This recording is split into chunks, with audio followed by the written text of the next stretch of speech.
नमस्कार दोस्तों, मैं अंकुश कुमार आपके अपने यूट्यूब चैनल लर्निंग एक्सलेंस में आपका फिर से स्वागत करता हूं। और आज हम पढ़ने वाले हैं पॉलिटिकल साइंस। और पॉलिटिकल साइंस की हमारी तीसरी क्लास होने वाली है। इससे पहले हमने आपको 2 क्लास प्रोवाइड करा दी है, जिसमें हमने पहली क्लास में आपको पॉलिटी के इंट्रोडक्शन कराया था और कल दूसरी क्लास में हमने आपको अनुसूचियाँ पढ़ाई थी और उनके बारे में थोड़ा आपको रिपीट कर देते हैं। अनुसूची 1 में भारत के 28 राज्य और 8 केंद्र शासित प्रदेश के बारे में बताया गया है। अनुसूची 2 में अधिकारियों के वेतन भत्तों के बारे में बताया गया है। और अनुसूची 3 में अधिकारियों के शपथ के बारे में बताया गया है। अनुसूची 4 में राज्यसभा के सदस्यों के प्रतिनिधित्व के बारे में बताया गया है। अनुसूची 5 में SC व ST तथा अनुसूचित जनजाति के प्रशासन का वर्णन बताया गया है। और अनुसूची 6 में असम, मेघालय, त्रिपुरा, मिजोरम का वर्णन बताया गया है।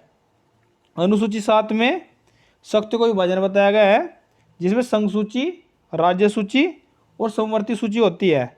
संघ सूची केंद्र सरकार कानून बना सकती है, राज्य सूची में राज्य सरकार कानून बना सकती है और समवर्ती सूची में केंद्र व राज्य दोनों कानून बना सकते हैं। परंतु अगर इस पर कोई विवाद हो तो केंद्र को ज़्यादा तरजीह दी जाएगी, यानी केंद्र का ही कानून मान्य होगा। और अनुसूची 8 में भाषाओं का वर्णन किया गया है। और अनुसूची 9 में भूमि सुधार से संबंधित है। और 9वीं अनुसूची 1951 में संविधान संशोधन के तहत जोड़ी गई थी। और अनुसूची 10 में नेताओं के दल बदल पर रोक लगाती है। और अनुसूचित 11 पंचायती राज से संबंधित है। अनुसूची 12 में शहरी स्वशासन से संबंधित है। और जो अनुसूची 11 है, इसमें 29 विषय होते हैं। आप इसको ऐसे भी याद कर सकते हैं, अनुसूची 11 हो गई और 29 विषय, यानी 2 + 9 = 11। इसी के साथ आइए अपनी क्लास शुरू कर लेते हैं। और आज हम इस क्लास में मौलिक अधिकार पढ़ने वाले हैं। शुरू कर लेते हैं। एकमात्र ऐसा अधिकार है मौलिक अधिकार जिसके हनन होने पर हमें डायरेक्ट सुप्रीम कोर्ट में जा सकते हैं इंसाफ के लिए। यानी अगर किसी मनुष्य के मौलिक अधिकार का हनन हो रहा है तो इसमें हम सीधे सुप्रीम कोर्ट में जाकर इंसाफ ले सकते हैं। आगे बढ़ते हैं।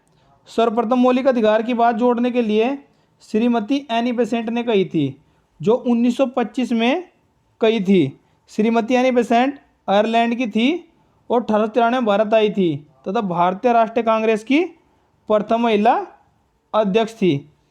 कांग्रेस की प्रथम महिला अध्यक्ष एनी बेसेंट थी। आगे बढ़ते हैं। श्रीमती एनी बेसेंट 2 समाचार पत्र लिखे थे उन्होंने, कॉमनवेल्थ और न्यू इंडिया। और यह समाचार पत्र कई बार प्रतियोगिता परीक्षा में पूछे जा चुके हैं। आगे बढ़ते हैं। 1928 में मौलिक अधिकार को लिखने का प्रयास किया था मोतीलाल नेहरू ने और अपनी रिपोर्ट दी थी। कांग्रेस ने मौलिक अधिकार को 1931 के कराची अधिवेशन में घोषणा पत्र में शामिल किया था। और कराची अधिवेशन की अध्यक्षता सरदार वल्लभ भाई पटेल ने की थी। इसमें गांधी जी को काले झंडे दिखाए गए थे। आगे बढ़ते हैं। 26 जनवरी 1950 को हमारा संविधान लागू हो गया था तथा गणतंत्र दिवस भी मनाया था इसी दिन। आगे बढ़ते हैं।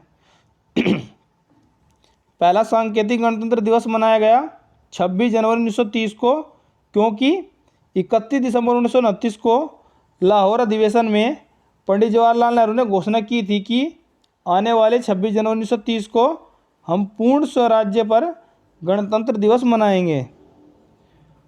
मौलिक अधिकार अमेरिका यानी USA से लिया गया है। मौलिक अधिकार भाग 3 में आता है और यह 12 से 35 अनुच्छेद तक आते हैं। अनुच्छेद 12-13 राज्य के मौलिक अधिकारों का वर्णन है और अनुच्छेद 14 से 18 में समानता का अधिकार। अब एक एक के बारे में पढ़ते हैं। अनुच्छेद 14 में हमें कानून की दृष्टि में एक समान विधि के समक्ष समान है, यानी अनुच्छेद 14 में हम सब मनुष्य को समानता का अधिकार मिलता है। और अनुच्छेद 15 क्या कहता है? जाति, रंग, जन्म स्थान के आधार पर भेदभाव नहीं किया जाएगा, यानी किसी भी मनुष्य के साथ जाति, रंग के आधार पर भेदभाव नहीं होगा, चाहे वह किसी भी राज्य का हो भारत में। आगे बढ़ते हैं। अनुच्छेद 16 क्या कहता है? यह सरकारी नौकरियों में SC, ST, OBC जनरल में एक समानता है, यानी अनुच्छेद 16 में हमें नौकरियों में समान अवसर मिलेगा। अनुच्छेद 17 क्या कहता है?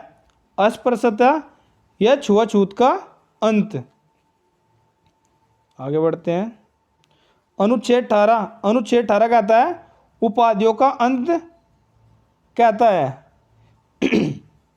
यानी इसमें अगर हमें मतलब कोई भी उपाधि मिलती है किसी भी देश से बाहर से, तो इसमें राष्ट्रपति की परमिशन लेनी होती है। आगे बढ़ते हैं। अनुच्छेद 19 से 22 स्वतंत्रता का अधिकार के बारे में बताता है और अनुच्छेद 19 से अभिव्यक्ति व्यक्त करने की आज़ादी यानी RTI लगाने का अधिकार शुरू होता है। RTI लगाने की आज़ादी 2005 में मिली थी और झंडा फहराने की आज़ादी हमें 2004 में मिली थी। आगे बढ़ते हैं। और अनुच्छेद 19 भी क्या कहता है? बिना शस्त्र के आप कहीं भी जा सकते हैं, किसी संघ में सम्मिलित हो सकते हैं। और अनुच्छेद 19 से हमें क्या कहता है? कोई भी संघ बनाने की आज़ादी मिलती है, यानी अनुच्छेद 19 से हमें कोई भी संघ बनाने की आज़ादी देता है। और अनुच्छेद 19D देश में किसी भी हिस्से में आने जाने का आवागमन की आज़ादी देता है। अनुच्छेद 19 हमें देश के किसी भी हिस्से में रह सकते हैं। पहले हम जम्मू कश्मीर में नहीं रह सकते थे क्योंकि वहाँ पर धारा 370 थी और 35 से जो 5 अगस्त 2019 को हटा दी गई है। अब आप वहाँ भी जाकर रह सकते हैं। अनुच्छेद 19F संपत्ति की आज़ादी वर्तमान में से हटाकर कानून अधिकार में जोड़ दिया गया है। और अनुच्छेद 19G क्या कहता है? देश के किसी भी हिस्से में रोजगार करने की आज़ादी देता है। अनुच्छेद 20 एक अपराध के लिए एक ही सज़ा मिलेगी और यह सज़ा भी वही होगी जो जिस टाइम अपराध किया है वही सज़ा उस बंदे को मिलेगी। आगे बढ़ते हैं। अनुच्छेद 21 हमें जीवन जीने का अधिकार देता है। जानवरों को जीवन जीने का अधिकार 2014 में मिला था।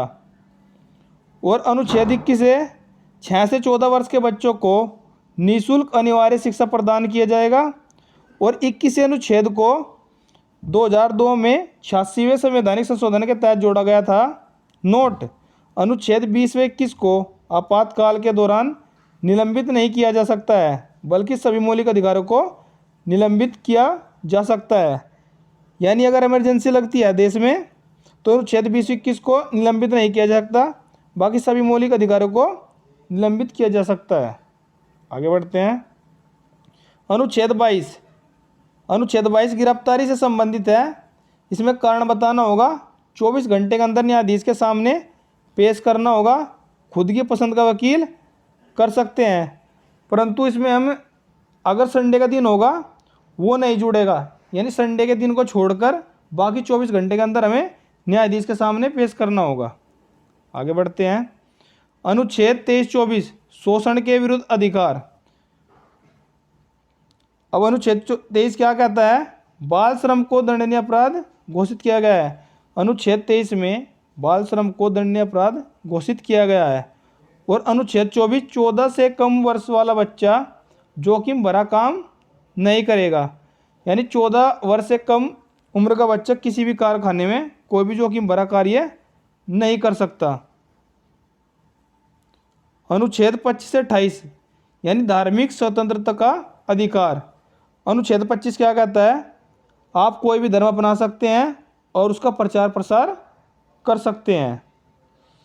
और अनुच्छेद 26 क्या कहता है? धर्म के लिए आप संस्थाओं की स्थापना कर सकते हैं और उस संस्था के आधार पर संपत्ति इकट्ठा कर सकते हैं तथा उस संपत्ति से संस्था की देखरेख कर सकते हो। अनुच्छेद 27, धर्म के नाम पर जो संपत्ति इकट्ठी होगी उस पर सरकार टैक्स नहीं ले सकती और न ही टैक्स देने के लिए बाध्य कर सकती है। अनुच्छेद 28 क्या कहता है?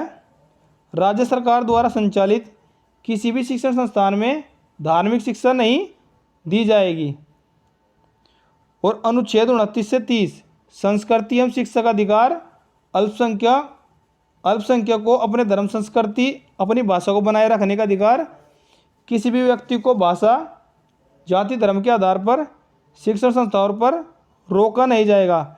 यानी जो अल्पसंख्यक होंगे उनके लिए वे अपने धर्म संस्कृति को मान सकते हैं और भाषा, जाति के आधार पर शिक्षण संस्था पर कोई रोक भी नहीं होगी। अनुच्छेद 30 कहता है अल्पसंख्यक इसमें कोई भी व्यक्ति शिक्षण संस्थान खोल सकता है और प्रशासन उस पर रोक नहीं लगाएगा। अनुच्छेद 31 संपत्ति का अधिकार होता है। नोट, संपत्ति के अधिकार को अनुच्छेद 31 से हटाकर 300A में जोड़ दिया गया है और 1978 में 44वें संवैधानिक संशोधन के तहत इसे कानूनी अधिकार बना दिया गया है। संविधान में का मैग्ना कार्टा मौलिक अधिकारों को जवाहरलाल नेहरू ने कहा था। यह क्वेश्चन इंपॉर्टेंट है। यह ऐसा जाता है संविधान को मैग्ना कार्टा, मौलिक अधिकारों को मैग्ना कार्टा किसने कहा था? ये जवाहरलाल नेहरू ने कहा था। अनुच्छेद 32 संवैधानिक उपचारों का अधिकार। डॉक्टर भीमराव अंबेडकर ने अनुच्छेद 32 को संविधान की आत्मा कहा था। नोट पढ़ते हैं। डॉक्टर भीमराव अंबेडकर जी ने अनुच्छेद 32 को संविधान की आत्मा कहा था क्योंकि अनुच्छेद 32 सभी मौलिक अधिकारों की रक्षा करता है। उल्लंघन होने पर सीधे सुप्रीम कोर्ट जा सकते हैं। अगर आपके मौलिक अधिकारों का हनन हो रहा है तो आप अनुच्छेद 32 के तहत सुप्रीम कोर्ट में जा सकते हैं। अनुच्छेद 33 किसी भी मौलिक अधिकार में संवैधानिक संशोधन करने की शक्ति संसद के पास होती है। यानी कोई भी कानून बनता है या कोई संशोधन करना हो, यह शक्ति संसद के पास होती है। अनुच्छेद 34 सैन्य शासन का वर्णन या मार्शल लॉ आता है। अनुच्छेद 35 क्या कहता है? संवैधानिक उपचारों व मौलिक अधिकारों को प्रभावी कैसे बनाया जा सकता है, उसका वर्णन करता है। नोट, जब भी देश की सुरक्षा को हानि पहुंचे और आपातकाल की घोषणा हो जाए तब सभी मौलिक अधिकारों को निलंबित कर दिया जाता है, सिर्फ अनुच्छेद 20 व 21 को छोड़कर। यह बातें मैंने आपको भी पीछे बताई है। और अनुच्छेद 20 एक अपराध के लिए एक बार ही सज़ा मिलेगी जो तत्कालिक सज़ा होगी। और अनुच्छेद 21 देह प्राण जीवन जीने का अधिकार हमें देता है। 1952 में शंकरी प्रसाद केस में सुप्रीम कोर्ट ने कहा था अनुच्छेद 368 के तहत संसद मौलिक अधिकार में संवैधानिक संशोधन कर सकती है। यानी 1952 में एक शंकर प्रसाद केस हुआ था जिसमें सुप्रीम कोर्ट ने कहा था कि 368 के तहत संसद मौलिक अधिकारों में संवैधानिक संशोधन कर सकती है। आगे बढ़ते हैं। 1969 में गोलकनाथ केस हुआ था, उसमें सुप्रीम कोर्ट ने अपना निर्णय बदल दिया था कि संसद मौलिक अधिकारों में संविधान संशोधन कोई भी परिवर्तन कर सकती है। आगे बढ़ते हैं। 1973 का केशवानंद भारती केस में सुप्रीम कोर्ट ने कहा कि संसद मौलिक अधिकारों में तो परिवर्तन कर सकती है और संविधान के मूल ढांचे प्रस्तावना में भी परिवर्तन कर सकती है, परंतु उस परिवर्तन में मूल ढांचे पर कोई आंच नहीं आनी चाहिए और वो परिवर्तन सिर्फ बढ़ोतरी के लिए होना चाहिए। इसी के साथ हमारे सभी क्वेश्चन समाप्त होते हैं। और इस वीडियो की PDF पाने के लिए हमारे टेलीग्राम ग्रुप लर्निंग एक्सलेंस को ज्वाइन करें। और वीडियो और टेलीग्राम का जो लिंक है वो डिस्क्रिप्शन में दिया हुआ है। उस वीडियो को स्टडीलेट ग्रुप में ज़्यादा से ज़्यादा शेयर करें और वीडियो कैसी लगी कमेंट करके बताएं। मिलते हैं आपको नेक्स्ट वीडियो में। Thank you watching our video.